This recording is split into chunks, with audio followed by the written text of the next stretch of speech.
Баскетбольные площадки, ворота заборов, железнодорожные станции, рабочие цеха, да где угодно этот парень может балансировать. Наиболее эффектно выглядят отжимания в стойке на турнике с отрывом рук от перекладины и хлопком. Я предлагаю вам окунуться в мир самых невероятных трюков в стойке на руках. А возможно, вам и самим интересно научиться владеть своим телом хотя бы на 10% так же умело, как этот уличный атлет. Ведь он научился всему этому самостоятельно, практикуясь на улицах Бруклина, в Нью-Йорке. Скажу сразу, это непросто. Более 8 лет регулярных тренировок понадобилось герою этого видео, чтобы настолько быть уверенным в своих действиях. Поэтому, конечно же, не повторяйте подобного. А мы перемещаемся в штат Нью-Йорк, Бруклин. Многие кадры из видео будут знакомы любителям уличных тренировок, ведь Ганнибал Форкинг и другие известные атлеты в старых своих видео тренировались на этих площадках. Пару лет назад я делал видео про Ганнибала. У атлета 50 тысяч подписчиков в Instagram, именно там я его и нашел. Тренировки проходят почти каждый день, часто рано утром перед работой на заводе сварщиком. Отдыхает он интуитивно. Поэтому сразу отпадают отговорки у тех, кто работает физически и говорит, что устает или нет времени на тренировки. Часть его видео снимается в рабочих цехах на перерывах. Что он только не придумывал с подручным заводским инвентарем. Была забавная история, когда коллеги согласились поучаствовать в съемках. Сначала все было вроде нормально, а потом коллега расслабился и получил за невнимательность. Конечно, все посмеялись и все в порядке. В Instagram некоторые посты с подписями, что тренировки проходят часто в 5 утра, в рабочие дни. Герой нашего видео рассказал, как он преодолевает страх высоты и всегда ли он уверен в выполнении трюков. Он говорит, что его привлекают высокие предметы, поручни для выполнения стойки на руках, не предназначенные для этого. Но и выполнение стойки на спортплощадках тоже имеют повышенный риск, поэтому у атлета практически нет права на ошибку. Сначала он отточил свои умения и технику выполнения стойки на руках на полу, потом постепенно переходил на более высокие предметы, и постепенно накапливается так называемая мышечная память, и уже увереннее владеешь своим телом. Энергетический настрой на тренировку тоже важен. Нужно быть одновременно и спокойным, чтобы взвесить все риски, и заряженным энергией, адреналином, чтобы побороть страх. Отточив физические умения и совладав со своими мыслями в голове, это снижает возможность неудачи и повышает точность движений, ну и осторожность. Что касается ментального блока, то представим мысленно, будто поверхность, на которой вы балансируете, находится на уровне Земли. Так вы сможете действовать так же уверенно, как и на Земле, если убедите свой мозг в этом. Начинать стоит с небольших возвышенностей, со страховкой и переходить постепенно все выше и выше.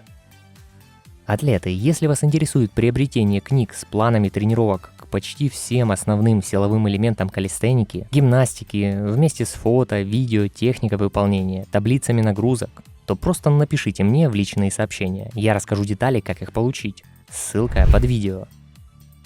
Атлет часто признается, что даже с его уровнем умений ни одно видео на его странице не было сделано с первого раза.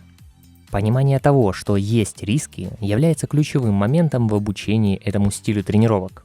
Уважайте долгий процесс обучения и поймите, что эти трюки заслуживают внимания и терпения, а безопасность превыше всего, ведь у него на это ушло более 8 лет. Кроме трюков, он тренирует и базовую подготовку, это ключевое, чтобы мышцы не подвели. В одном из своих видео атлет делает 20 подтягиваний и следом 10 отжиманий в стойке на руках с интересным переходом в стойку. Часто тренируется на нестабильных поверхностях, что позволяет увереннее себя ощущать на высоте. А еще он тренирует такие сеты, как выход на 2 руки плюс стойка на руках на перекладине и различные отжимания. Выглядит, как по мне, это очень эффектно. И подтверждает, что он не только работает над техникой в балансах, а и над силовой подготовкой. Некоторые вариации атлет выполняет с завязанными глазами и с отягощением, подвешенным на цепи. Различные прыжки в стойке на руках и переходы с турника в стойку, повиснув на пальцах ног и спрыгнув в стойку на руках, балансируя на неустойчивой штанге. Все это выглядит очень рискованно. Если рассматривать отжимания в стойке, то он делает более 10 глубоких отжиманий от турника или на брусьях. Это то, что было на видео. На одном из роликов он сделал выход на 2 с отягощением более 10 кг и вышел в стойку на руках и отжимался в таком положении. Такое впечатление, что на любой поверхности он сможет встать на руки и отжаться. И все это на улице, где может вмешаться ветер. Баскетбольные площадки, ворота заборов, железнодорожные станции, рабочие цеха, да где угодно этот парень может балансировать. Наиболее эффектно выглядят отжимания в стойке на турнике с отрывом рук от перекладины и хлопком. Кстати, мой стаж силовых тренировок с 2011 года. Пишите мне в личные сообщения за помощью с индивидуальными программами тренировок и питания. Читайте десятки довольных отзывов на моем сайте. Жмите кнопку в верхнем углу экрана. А также за символическую поддержку донатом на удобную вам сумму я отправлю вам свою книгу. Там ошибки в тренировках, рацион питания и большой материал по увеличению подтягиваний. Ссылки я оставлю в закрепленном комментарии под видео или жми кнопку в углу экрана. Кроме силовых тренировок, он также увлекается боевыми искусствами – джиу-джитсу. Есть пару видео, где он участвует в местных соревнованиях по этому виду спорта. Это просто дополнительное увлечение. Его девушка тоже любит калистенику, и они часто тренируются на спортплощадке вместе, или же в тренажерном зале. Тренировки с отягощениями помогают нашему герою увереннее себя чувствовать в некоторых уличных движениях и показывают его желание развиваться всесторонне.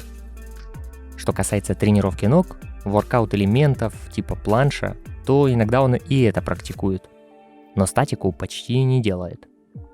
Из тренировки ног это приседания на одной ноге, и еще он любит паркур. Ну и плюс в тренажерном зале, я думаю, он тоже уделяет немного времени ногам. Все тело должно быть в тонусе, чтобы делать такие балансы на руках, но сильно большие ноги тут уже ни к чему и будут только мешать. Планш ноги вместе он делает благодаря хорошей тренированности плеч, а это основные-то мышцы. На каждой тренировке он отжимается в стойке на руках. Было бы интересно его увидеть и в других движениях и элементах воркаута.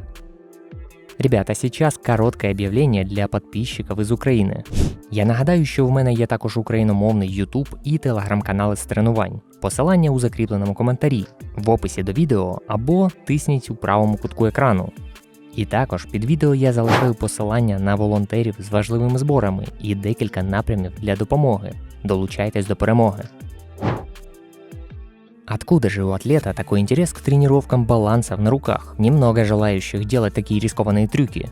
Когда я детально изучал его аккаунт, то мне показалось это очень схожим на то, что делает один из бывших участников воркаут-команды Barbarians во главе с Зефом Закавелли. Только те атлеты, которые занимаются более 70 лет, вспомнят про Найрака. Такой лысый, полноватый и массивный парень, который мастерски владел стойками на руках в различных экстремальных вариациях. Мне давно очень нравились его видео. Потом Найрак вышел из состава Barbarians, и, как и многие другие старожилы команды, их пути с Зефом разошлись. Согласитесь, все, что делает Найрак, очень похоже, как и герой нашего видео. Вспоминая все это, долистав страницу Инстаграма до 2017 года, я увидел совместную тренировку в зале этих двух атлетов. И также наш герой видео отмечал в одном из постов Найрака, благодарил за мотивацию и вдохновление таким стилем тренировок. Я думаю, что олдскульные атлеты воркаутов вспомнят ту движуху. Скорее, вам еще интересно, как же зовут героя видео, ведь я ни разу не упомянул его имя. Все дело в том, что я написал ему разными способами, и в течение более недели я не получил ответ. Сообщение было просто непрочитанное, скорее попало в спам, да и в интернет он редко заходит. Я хотел задать много интересных вопросов по тренировкам, поэтому, возможно, когда-то будет и вторая часть про него. Но имя я все же узнал у одного из тиктокеров. Нашего атлета зовут Макс. Инстаграм у него тоже так и называется. Но я сомневался, а потом уже увидел на другом канале обращение к нему по имени. Вот такие дела. Контакт Макса я оставлю в описании. Возможно, у вас возникают дополнительные вопросы, не стесняйтесь, задавайте их в комментариях. А если вы хотите обсудить и решить свой вопрос по тренировкам, я предложу вам присоединиться в наш чат атлетов между несколькими тысячами спортсменов в телеграм-канале. Там же вы найдете и мои статьи с разбором полезных тем в тренировках и различные дополнения к видео. Все ссылки в закрепленном комментарии или жмите кнопку в углу экрана. Смотрите другие видео на канале Владорович. Подпишись на канал и поставь палец вверх.